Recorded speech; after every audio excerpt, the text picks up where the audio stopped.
সবাই এদিকে তাকা।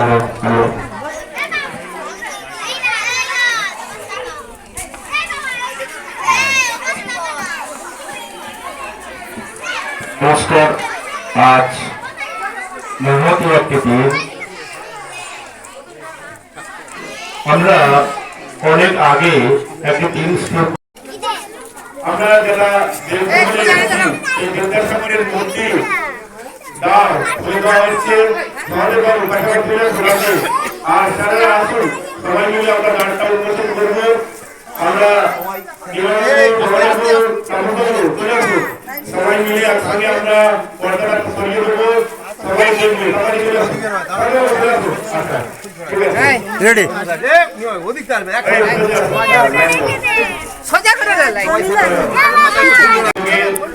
সহযোগিতায় আমাদের এটা আমাদের সহযোগ করুন বিশিষ্ট সমাজসেবী আমাদের বিদ্যালয়ের প্রাক্তন স্যার জওয়ারবাবু, পাশের স্কুলে প্রধান শিক্ষক নিমাইবাবু, সবাই মিলে হাত দিন, সবাই মিলে হাত দিন, দিয়ে দুদিকে খুলুন।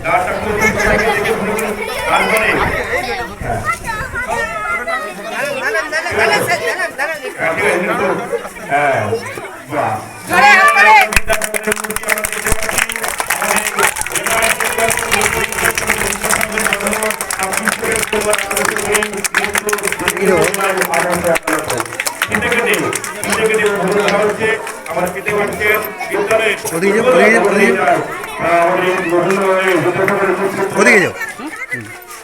আমাদের বিদ্যালয়ের প্রধান শিক্ষক গোবিন্দ কর্তা মহাশয় উদ্বোধন করছেন।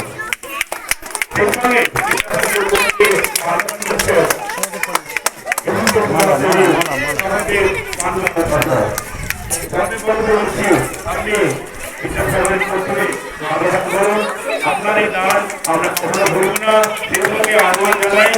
আমি আমাদের সঙ্গে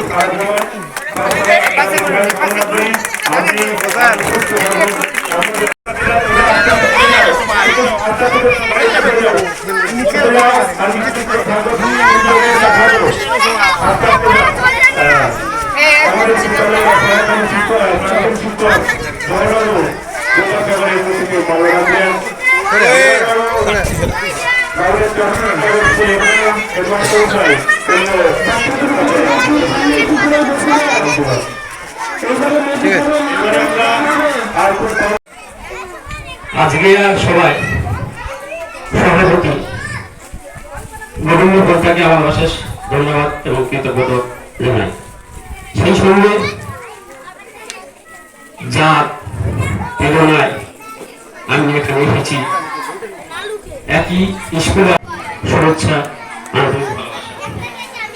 এই বিদ্যাসাগরের মূর্তি উদ্বোধন করে আমার খুব ভালো লাগলো। বিদ্যাসাগরের এই মূর্তি কেন উদ্বোধন করলাম তার সম্পর্কে দু চার কথা আমি জানাবো। আমি ঊনবিংশ শতাব্দীর নবজাগরণের প্রভাব পুরুষ ঈশ্বরচন্দ্র বিদ্যাসাগর, তার দান আমরা জীবনে ভুলব না। যেভাবে তিনি সংস্কারক হিসাবে বিধবা বিবাহ প্রচলন 1856 সালে তার চেষ্টায় Hindu widow remarriage act pass হয়ে বিধবা বিবাহ আন্দোলনে এবং তার সক্রিয় ভূমিকায় এটা রদ করা হয়েছিল। এছাড়া নারী শিক্ষা বিস্তারের তার যে অবদান ইতিহাস আজও ভুলবে না। 35টি বালিকা বিদ্যালয় স্থাপন করে ভারতের ইতিহাসে তিনি একটা নতুন যুগের সূচনা করেছেন। এই যে নারী শিক্ষায় আন্দোলনে তার যে অবদান, আমাদের পরবর্তী যেসব প্রজন্ম আসবে তার যে অবদান ভুলব না। তার এই যে বর্ণাস পরিচয় বোধোদয় কথা বলা, এই আমরা এখন করছি, এই চিরস্মরণীয়। এছাড়া অনেকে হয়তো জানে না, আমরা যে সুরাপান করি, এই সুরাপানের তীব্র প্রভাবিত করেছিল এবং তৎকালীন তিনি বিভিন্ন রকম সভা সমিতি নিয়ে একটা তৃণমূল আন্দোলন তৈরি করেছিল। বিদ্যাসাগরের অবদান তার শেষ নেই। তার একটা কথা মনে হচ্ছে, তাকে এড়ে বলা হতো, এড়ে। প্রত্যেক বাড়িতে আমরা এড়ে বাছুর আছে, এড়ে। যখন জন্ম গ্রহণ করেছিল তার দাদু তার নাম হয়েছিল এড়ে। বাজার করে ফিরে আসছে ঠাকুরদা, হ্যাঁ তোর বাড়িতে এড়ে জন্মগ্রহণ করেছে। তার একটা কবিতার মধ্য দিয়ে আমি একটা বলতে চাইছি। একদিন ছিল বিদ্যাসাগর, ভীষণ বাজে লোক, বলত কিলো বিবাদ আবার বিলে হোক। একদিন ছিল বিদ্যাসাগর, দেখতে এলে বেলে, চাইতো কিলো লেখাপড়া, শুধু রয়েছে। একদিন ছিল বিদ্যাসাগর, দেওয়া ধারা ধাপ, সাহেব যদি জুতো দেখায় বদলা তৎক্ষণাৎ। থ্যাংক ইউ প্রত্যেকের আন্তরিক। তো এই বিদ্যালয়ে আমি পড়েছি, আবার এই বিদ্যালয়ে শিক্ষকতা করেছি আমি। এবং এই বিদ্যালয় থেকে প্রজন্মটিতে আমি এই বিদ্যালয় ছেড়ে 23শে নভেম্বর গোবিন্দপুর একটা বিদ্যালয়, একটা নেতাজি অঞ্চলে, সেখানে প্রধান শিক্ষক হয়ে চলে যাই। এর মধ্যে যে ঘটনাগুলি ঘটে, এই স্কুল তখন ছিল মাটির স্কুল। এই যেরকম এল আকৃতি হয়ে আছে, এরকম এল আকৃতির একটা মাটির স্কুল ছিল। পরবর্তীকালে ব্ল্যাকবোর্ড অপারেশনে একটা ঘর হয়, সেটা ক্লাস করা সম্ভব হয় না। পরবর্তীকালে গোবিন্দবাবু যখন স্কুলে এলেন, বিভিন্ন জায়গা থেকে বিভিন্ন ভাবে ডিপিএসসির সাহায্যে এই রুমগুলো তৈরি করে এবং স্কুলের আরো উন্নতি করে। এবং আজকে এসে দেখলাম যে উনি ঠিক শেষ মুহূর্তে, ওনার শেষ মুহূর্তে আর 1টি বছর পরে উনি চলে যাবেন, ঠিক এই মার্চের শেষে উনি চলে যাবেন 27-এ। তার মধ্যে উনি বিদ্যাসাগরের মূর্তি, অনাথ্য মূর্তি উন্মোচন করলেন। যাই হোক, বিদ্যাসাগর সম্বন্ধে আমার কিছু বলার আছে, একটু বলি। ছোট্ট একটা গল্প বলবো। অর্থাৎ সেই সময় বিদ্যাসাগর সংস্কৃত কলেজের অধ্যক্ষ, উনি ওইখানেই পড়েছেন, ওইখানেই অধ্যক্ষ হয়েছেন। তো সেই সময় উনি যখন অধ্যক্ষ হন, দেখছেন যে প্রফেসররা দেরি করে করে আসছেন। যাদের কাছে তিনি পড়েছেন তাদের তো তিনি বলতে পারেন না যে আপনারা কেন দেরি করে আসছেন। তাই উনি করলেন কি না, যখন শিক্ষকরা কলেজে প্রবেশ করবেন তখন উনি বললেন, স্যার এখন এলেন? সবাই তো অপমানিত হয়। পরের দিন থেকে আর কাউকে বলতে হয় না, ঠিক মতো সময়ে স্কুলে প্রবেশ করে, বিদ্যালয়ে প্রবেশ করে। বিদ্যালয়ের তরফ থেকে ধন্যবাদ, শ্রদ্ধা, ভালোবাসা জানাই। বেলা অনেক হয়ে গেছে, খুব বেশি কথা বলবো না, কারণ এখন সবার মন পড়ে আছে ম্যাজিকের দিকে। 2-4 কথা যেহেতু শিশির বাবু বলেছেন 2-4 কথা বলার জন্য, 2-4 কথাই বলবো। একটা ভালো দিন আজকে, যে আমরা বিদ্যাসাগরের মূর্তি গোবিন্দপুর আবর্তনী প্রাথমিক বিদ্যালয়ের ঠিক গেটের সামনে একটা স্থাপন করা হয়েছে, যেটা বিদ্যালয়ে যারাই আসবে ছাত্রছাত্রী তো প্রতিদিন দেখবে এবং যারা অতিথি আসবে তারা দেখবে। এখন কথা হলো, এই বিদ্যাসাগর বা ধরুন কোনো মনীষীর মূর্তি আমরা কেন স্থাপন করি। এখন আমরা আমাদের মনের অন্তঃস্থল থেকে যে শ্রদ্ধা কোনো মানুষের প্রতি বা ধরুন ঠাকুর দেবতার প্রতি যে থাকে, সেটাকে আমরা একটা কোনো কিছু চোখের সামনে দেখি, যেটাকে আমাদের বলা হয় প্রতীক। সেই প্রতীকটাকে আমরা সামনে রাখতে পারলে তাহলে আমরা সেটাকে আমাদের মন সচেতনতার প্রতীক তুলে ধরতে চাইছে, তাকে আমরা ধন্যবাদ জ্ঞাপন করছি মঞ্চের পক্ষ থেকে। উপস্থিত রয়েছেন এই বিদ্যালয়ের আরো একজন প্রাক্তন শিক্ষক মাননীয় জহরবাবু, তিনি বর্তমানে নেতাজিতে কর্মরত। উপস্থিত রয়েছেন আমাদের সকলের প্রিয় এই বিদ্যালয়ের অন্যান্য শিক্ষক শিক্ষিকা মন্ডলী, পার্শ্ব শিক্ষিকা মন্ডলী এবং সাথে ম্যাজিশিয়ান ও সাংবাদিক বন্ধু প্রত্যেককে আমাদের শ্রীনগর অবৈতনী প্রাথমিক বিদ্যালয়ের পক্ষ থেকে ধন্যবাদ, কৃতজ্ঞতা এবং শ্রদ্ধা জানিয়ে সাথে সাথে আমার সামনে যারা বসে রয়েছে ছোট ছোট এই বিদ্যালয়ের ছাত্রছাত্রী এবং তাদের অভিভাবক অভিভাবিকা প্রত্যেককে যথাযোগ্য সম্মান প্রদর্শন করে আমি দুটার কথা বলছি। আমরা প্রত্যেকেই ছোটবেলায় একটা কবিতা পড়েছিলাম, মনে করবেন ক্লাস 5-6 একটা কবিতা পড়েছিলাম, বিদ্যার সাগর তুমি বিখ্যাত ভারতে, করুণার সিন্ধু তুমি সেই জানেন না, গঞ্জা দিনের বন্ধু উজ্জ্বল জগতে, হিমাদ্রির হেমক্লান্তি অম্লান কিরণে। মাইকেল মধুসূদনের লেখা। কি ঠিক বলছি তো? মাইকেল মধুসূদন দত্তের লেখা একটা কবিতা। এই কবিতার মধ্য দিয়ে কিন্তু পণ্ডিত ঈশ্বরচন্দ্র বিদ্যাসাগরের আমরা একটা রূপ দেখতে পাই। তার এই অঞ্চলগুলো নয়, ডায়মন্ড হারবার তথা আরো বিভিন্ন জায়গায় এই কর্মকাণ্ড করে থাকে। আজকে আমাকে কালকে ফোন করলো যেখানে আসতে হবে, আর সহদেব বাবুর কথা ফোন করা যায় না। এই যে সাংস্কৃতিক মনোভাবটা পণ্য মানুষ, তাদের কথা আমাদের রাখতে হয়। শুধু সাংবাদিকতা করলে হবে না, সাংস্কৃতিক জগৎটা দেখতে হবে। বিশেষ করে বাচ্চারা যখন ভুলবে বা শিক্ষক মন্ডলীরা যখন ভুলবেন, একদম সামনে ঈশ্বরচন্দ্র বিদ্যাসাগর, তাদের মনে জাগ্রত হবে যে ঈশ্বরচন্দ্র বিদ্যাসাগর কে ছিলেন। প্রতিদিনই তারা দেখতে পাবেন এবং ঈশ্বরচন্দ্র বিদ্যাসাগর সম্বন্ধে তারা জানবেন, তাদের ফ্যামিলি মানে মায়েরা পিতারা জানবেন। ঈশ্বরচন্দ্র বিদ্যাসাগর যেমন আমাদের বাবা পথ শেখানোর ব্যবস্থা করে গেছে, আরো আমাদের দেশে অনেক মনীষী আছে।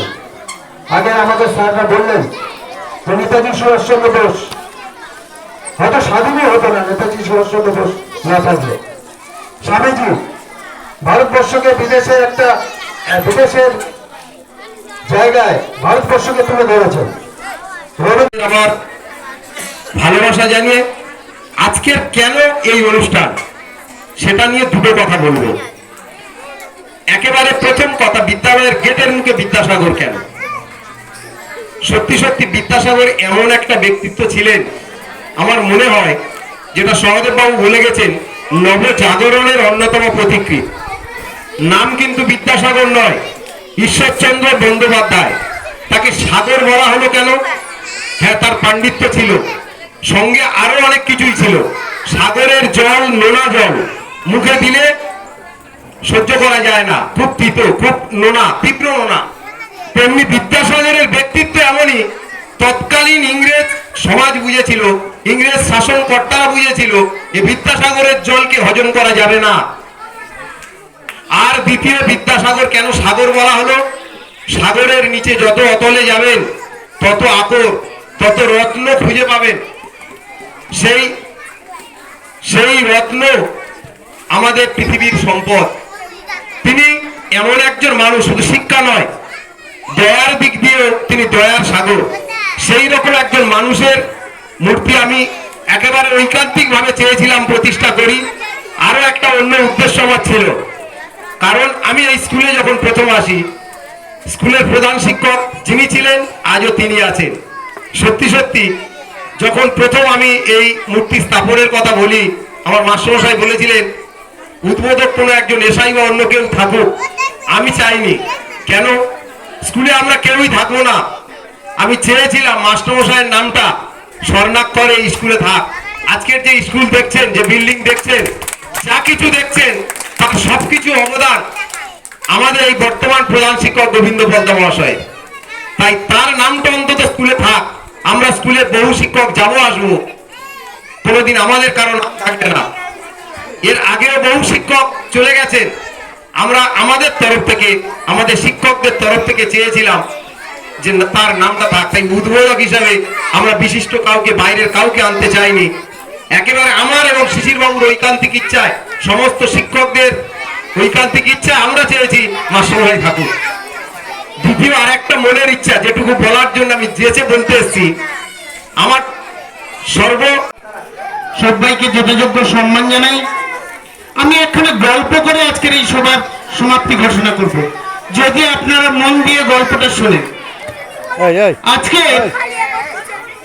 একদিন একটা ট্রলি করে, ট্রলি বলতে বোঝেন তো, লরি করে কিছু পাথর নিয়ে যাচ্ছে, কাটাই পাথর,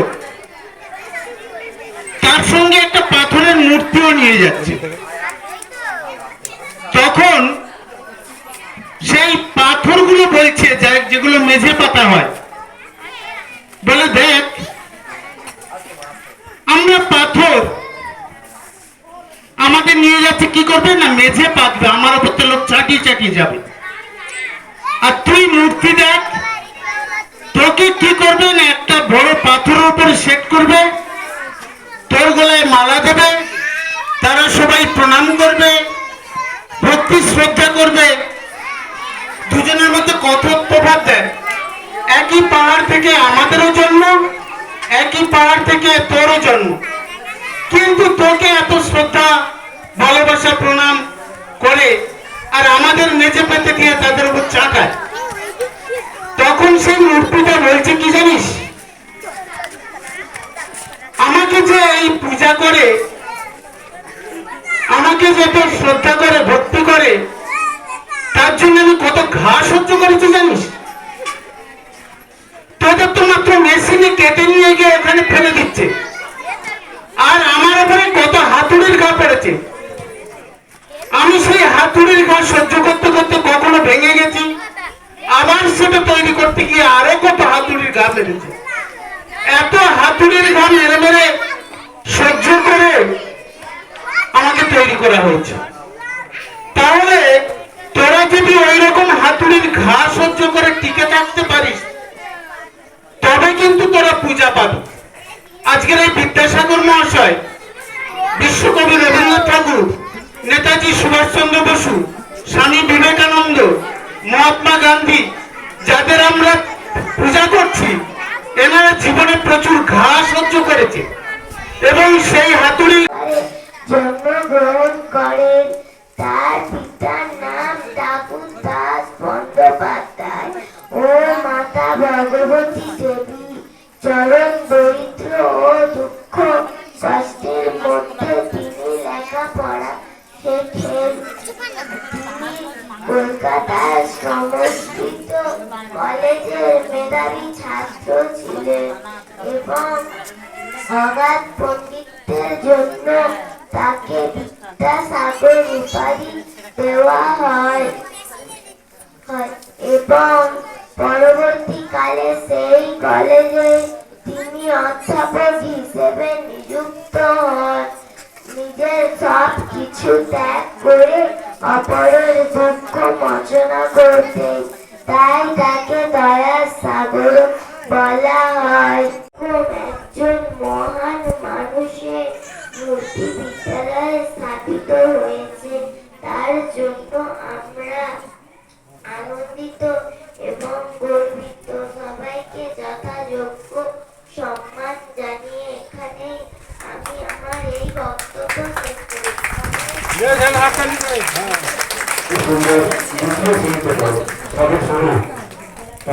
বক্তব্য আরো ভালোভাবে খুব সুন্দর বক্তব্য রেখেছে। কোথাও আপনারা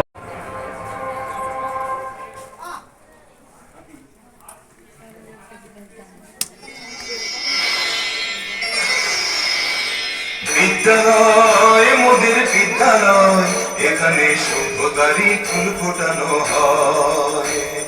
বিদ্যালয় মোদের বিদ্যালয়, এখানে সভ্যতারই ফুল ফোটানো হয়।